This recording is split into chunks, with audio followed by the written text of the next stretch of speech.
네, 오늘 성경 말씀 보시겠습니다. 이사야서 42장 10절부터 17절까지 말씀입니다. 항해하는 자들과 바다 가운데의 만물과 섬들과 거기에 사는 사람들아 여호와께 새 노래로 노래하며 땅 끝에서부터 찬송하라. 광야와 거기 있는 성읍들과 게달 사람들이 사는 마을들은 소리를 높이라. 셀라의 주민들은 노래하며 산 꼭대기에서 즐거이 부르라. 여호와께 영광을 돌리며 섬들 중에서 그의 찬송을 전할지어다. 여호와께서 용사같이 나가시며 전사같이 분발하여 외쳐 크게 부르시며 그 대적을 크게 치시리로다. 내가 오랫동안 조용하며 잠잠하고 참았으나 내가 해산하는 여인같이 부르짖으리니 숨이 차서 심히 헐떡일 것이라. 내가 산들과 언덕들을 황폐하게 하며 그 모든 초목들을 마르게 하며 강들이 섬이 되게 하며 못들을 마르게 할 것이며 내가 맹인들을 그들이 알지 못하는 길로 이끌며 그들이 알지 못하는 지름길로 인도하며 암흑이 그 앞에서 광명이 되게 하며 구분대를 곱게 할 것이라. 내가 이 일을 행하여 그들을 버리지 아니하리니 조각한 우상을 의지하며 부어 만든 우상을 향하여 너희는 우리의 신이라 하는 자는 물리침을 받아 크게 수치를 당하리라. 아멘. 네, 오늘 새 노래로 찬양하라. 새 노래로 찬양하라. 이런 제목으로 하나님 말씀 증거하겠습니다. 오늘 성경 말씀은 여호와 하나님께서 구약 교회를 구원하시는 새 일을 하심으로 이제 구체적인 예를 든다면 바벨론 포로된 백성들을 돌아오게 하심으로 이방 나라 백성들도 그것을 보고 새 노래로 찬양하라. 이런 초청, 그 찬양하는 대열에 합류를 하게 될 것을 예언하는 내용입니다. 오늘날 신자들도 현실에서 구원해 주신 은혜에 감사하면서 새 노래로 찬양해야 할 것을 교훈하고 있습니다. 몇 가지 교훈으로 은혜를 나누고자 합니다. 첫 번째는 하나님께 새 노래로 찬양하라고 합니다. 하나님께 새 노래로 찬양하라고 합니다. 10절부터 13절에서 말씀하고 있죠. 다시 읽어드리면 항해하는 자들과 바다 가운데의 만물과 섬들과 거기에 사는 사람들아 여호와께 새 노래로 노래하며 땅 끝에서부터 찬송하라. 광야와 거기에 있는 성읍들과 게달 사람들이 사는 마을들은 소리를 높이라. 셀라의 주민들은 노래하며 산 꼭대기에서 즐거이 부르라. 먼저 10절 11절 보시면요. 이방 나라들로 하여금 하나님께 새 노래로 찬양하라고 이제 초청하고 있죠. 여기 이방 나라들 위치를 보면 그 10절에 보면 바다와 해변과 섬들에 사는 사람들 막 나와죠. 항해하는 자들, 바다 가운데 만물, 섬들과 거기에 사는 사람들아. 10절 후반에 보면 땅 끝에서부터 찬송하라. 그랬으니까 그들은 땅 끝에 사는 자들의 대표격이에요. 이 해변에 사는 사람들, 뭐 섬들, 뭐 이런 사람들. 예. 그리고 11절에 보면 광야와 산에 사는 사람들을 포함시키죠. 11절 보면 게달 사람이 사는 마을이 나오는데 게달은 이스마엘의 둘째 아들 이름인데 그 후손, 그러니까 즉 아라비아 사람들, 그러니까 오늘날 아랍 사람들 있죠. 아랍 사람들을 얘기합니다. 이스라엘 나라로 보면 동쪽에 있는 사람들. 그리고 셀라의 주민들 나옵니다. 11절 보니까 셀라의 주민들 나오는데 이 사람들은 에돔 지역 그런 산과 절벽에 요새를 만들어 사는 사람들입니다. 오늘날 요르단 페트라 지역으로 보면 됩니다. 그러니까 게달 사람들처럼 광야에 사는 유목민들이든 산 속에 사는 산골짜기 사람들이든 하나님께 찬양을 부르라는 거예요. 왜 이방 사람들에게 찬양을 부르라고 합니까? 왜 그들로 하여금 10절에 보면 여호와께 새 노래로 노래하라고 합니까? 그 어제 본문에 보면 9절에 이미 하나님께서 새 일을 행하시겠다고 하셨거든요. 그 일은 이사야 선지서 안에서는 앞으로 있을 바벨론 포로에서 돌아오는 유다 백성들 그 사건을 얘기합니다. 하나님께서 구약 교회를 회복하시고 자유하게 하시고 구원하여 주시는 새 일을 새 노래로 부르라는 것입니다. 오늘날 신자들도 새 노래로 하나님의 구원하심을 부르는 은혜가 있어야 하겠습니다. 신앙생활을 오래 하는 사람들에게 약점이 될 수 있는 것은 예수님의 십자가 구원 사건을 너무 자주 들어서 새로운 느낌이 없다는 거죠. 물론 감정적으로 늘 흥분하는 상태를 유지하는 것은 이상하고 어려운 일이에요. 그러나 예수님 십자가 사건은 단편적이 아니라 종합적으로 바라봐야 되거든요. 예수님 십자가 사건을 바라보면 인간의 죄악이 얼마나 심각한지를 먼저 깨닫고 알아야 됩니다. 그러니까 인간이 어떤 존재인가 그걸 알게 되거든요. 인간의 죄가 하나님과의 영적 분리를 만들었고 하나님과 원수지간으로 만들었고 하나님의 애초에 천지 창조 시에 주셨던 선물과 은혜들을 모조리 발로 걷어차버린 이 배은망덕한 일이 있었거든요. 그래서 신앙생활을 오래 하더라도 그 자주 십자가 사건을 이제 묵상하면서, 생각하면서, 되돌아보면서 날 사랑하심, 날 사랑하심, 날 사랑하심 성경에 쓰였네. 자주 부르고 또 부르고 또 감사한 마음이 가득해야 될 줄 믿습니다.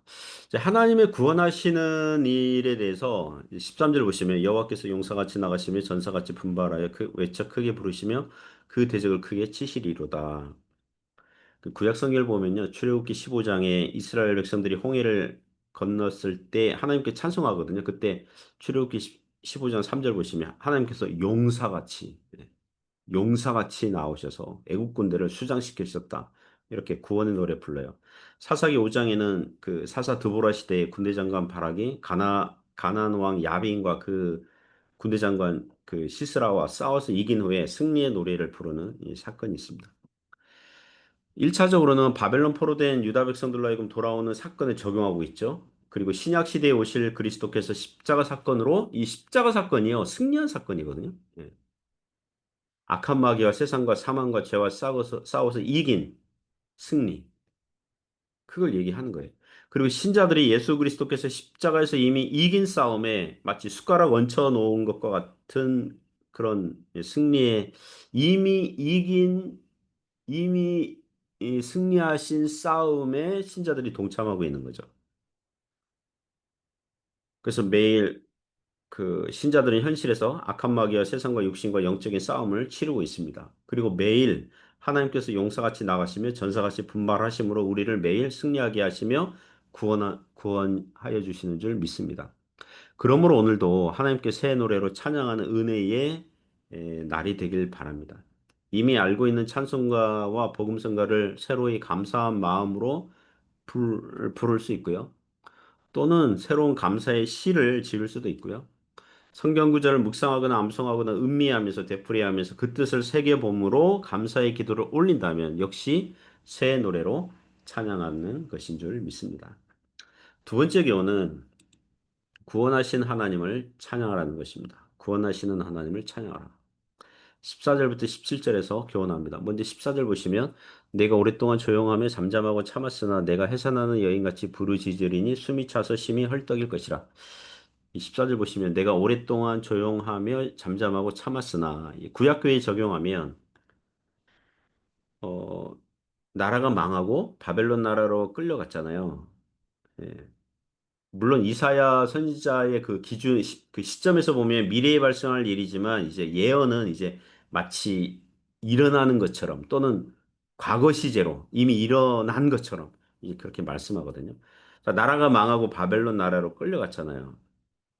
물론 그들이 그 바벨론 포로 생활은요, 애굽에서의 그 종로로 한 것과는 좀 달라요. 그러니까 애굽은 굉장히 가혹한 노동을 하고 벽돌을 굽고 건설 사업에 동원 했잖아요. 그죠? 벽돌 수량을 맞추지 않으면 막 체벌을 하고 그랬는데 이 바벨론 포로는 어, 꼭 그렇게 하기보다는 예전에 그 소련, 러시아가 고려인들이나 다른 민족 사람들을 그 소련의 그 미개척지 막, 막 황량한 그곳으로 그냥 강제 이주시켜가지고 그 지역을 개발하도록 하면서 살게 하는 것처럼 아마도 그렇게 집단 노동을 위한 마을들 형성하면서 살게 예, 한 것 같습니다.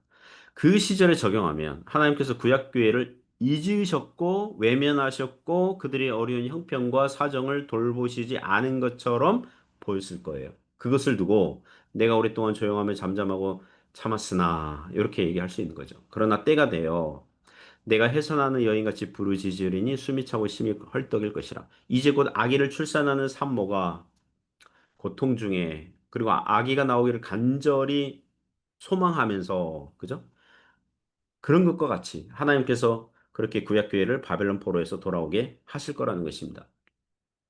신자의 실존적 현실에서도 우리의 억울한 일이나 세상 삶에서 신앙으로 살았지만 좌절하고 낙심될 만한 일을 만났을 때에 어떤 느낌입니까? 하나님께서 오랫동안 조용하고 잠잠하고 참는 것처럼 보일 수 있거든요. 그러나 실은 아기를 출산하려는 때가 되어 해산날이 임박한 여인같이 하나님께서 모든 것이 합력하여 선을 이루시는 그 구원의 역사를 바라보라는 것입니다. 15절 보시면 내가 산들과 언덕들을 황폐하게 하며 그 모든 초목들을 마르게 하며 강들이 섬이 되게 하며 못들을 마르게 할 것이며 15절에 나오는 산들, 언덕들, 그리고 모든 초목들, 강들과 못들은 포로된 유다 백성들이 돌아오는 것을 방해하거나 막고 있는 세력들을 운유적으로 표현한 것입니다.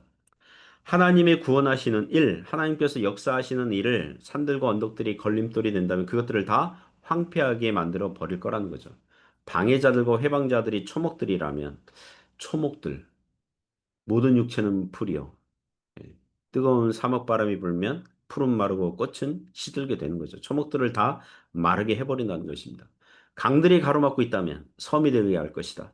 이 근동 지역의 강들은 원래 물이 그 묻이 땅이 이렇게 좀 곳곳에 드러난 그러니까 물이 굉장히 얕은 지역인데 물이 비가 많이 오는 그 계절이 되면 물이 많아지면 다 잠기게 되잖아요. 그러나 비가 오지 않는 계절이 되면 이렇게 좀 건조하게 되지 않습니까? 이렇게 수면이 낮아지면서 묻이 드러나는데 마치 섬들이 있는 것처럼 예, 그렇게 보인다고 합니다. 예, 그렇게 할 것이다. 16절 보시면 내가 맹인들을 그들이 알지 못하는 길로 이끌며 그들이 알지 못하는 지름길로 인도하며 암흑이 그 앞에서 광명이 되게 하며 구분대를 곱게 할 것이라 내가 이 일을 행하여 그들을 버리지 아니하리니 그 16절에 나오는 맹인들은 영적으로 볼 수 없는 약하고 약한 구약교의 백성들을 얘기하는 것입니다. 그들이 알지 못하는 길로 이끌며 그들이 알지 못하는 지름길로 인도하여 그 맹인이라도 늘 걷는 길은 익숙할 것인데 전혀 새로운 길을 가게 되면 안내자가 필요한 법이거든요. 신자들이 걷는 믿음의 길이 사실 본인에게는 처음 걷는 이 길이 많죠. 물론 이미 많은 신앙의 선배들이 걸어갔던 길이겠지만 실존적으로 우리들 자신에게는 처음 걷는 길들이 맞아요. 이게 맞나 하면서 걷는 길들이 있거든요. 우리에게는 마치 처음 걷는 알지 못하는 길일 수 있어요. 그러나 주님과 동행한다면, 주님과 걷는다면 그 길이 지름길로 변하기도 하는 것입니다. 앞길이 암흑 같고 깜깜한 길처럼 보였는데 하나님께서 광명의 길로 바꾸시고 굽은 길은 곱게 펼쳐 주시는 것입니다. 그렇게 하나님께서 구약 백성들을 인도하셨고, 그리고 오늘날 그리스도 안에서 하나님의 백성된 성도들을 그렇게 인도하시며 버리시지 아니하는 것입니다. 주님의 손에서 빼앗을 자 없는 것입니다. 17절 조각한 우상을 의지하며 부어 만든 우상을 향하여 너희는 우리의 신이라 하는 자는 물리침을 받아 크게 수치를 당하리라. 지금 이 이건 뭐냐 하면 이 구약 백성들이 혹시 조각한 우상신을 의지하고 신뢰하고 있다면 그게 헛된 일이다. 그리고 이방 나라 백성들이 그 우상신을 의지하면서 하나님이 하시는 일을 막는다면 그것 역시 헛된 일이다. 이렇게 깨우쳐 주시고 그렇게 하시는 거죠. 그 영적인 관점으로 보면요. 바벨론 포로 생활 70년은 하나님께서 구약교의 백성들로 하여금 회개하도록 이끄시는 연단의 시간이거든요. 그들이 잘했다면 나라가 망하지 않았겠죠. 구약 이스라엘 백성들이 하나님을 잘 섬겼다면 망하지 않았겠죠.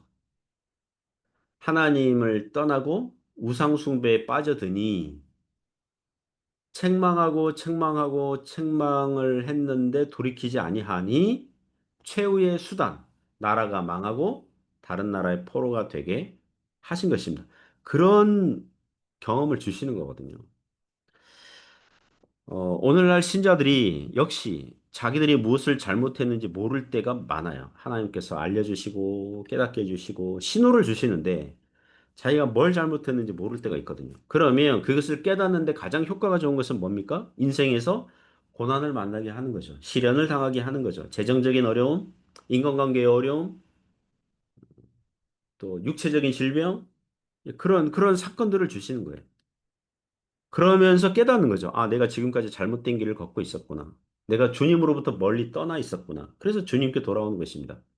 제가 최근에 간증 프로그램 하나 살짝 뭐 일부분 봤는데 일부분 어느 형제의 간증을 보게 되는데요. 어릴 적 주일학교 출신인데 청년 시절에 주님을 떠나서 살았어요. 건설회사 이제 그 뭐랄까 영업 영업을 뛰는데 그 술 접대하는 일들이 그렇게 많이 있었대요. 그래서 39살쯤 돼서 위암이 생겼다고 하더라고요. 그러니까 한 10여 년을 매일 밤새 술 마시면서 접대하는 일을 한 게 그 원인이 아닐까? 그런 얘기 하는 거죠. 그러다가 위암이 생기고 절제 수술 뭐 이렇게 했다 그러는데 그 일을 계기로 부부가 다시 주님을 찾게 되었다. 이런 간증 들었습니다. 교회를 이렇게 찾게 되고. 그래서 아내가 기도 제목을 이제 교회, 그러니까 지금 남편이 위암이 있고 뭐 이런 고쳐달라고 이제 기도 제목을 낼 때 이 형제가 자기 자존심 상하도 다른 사람들이 나 불쌍 이렇게 보는 거 진짜 보기 싫다고 기도 제목 이런 거 하지 말라고 막 이랬는데 목사님이 겸손해야 됩니다.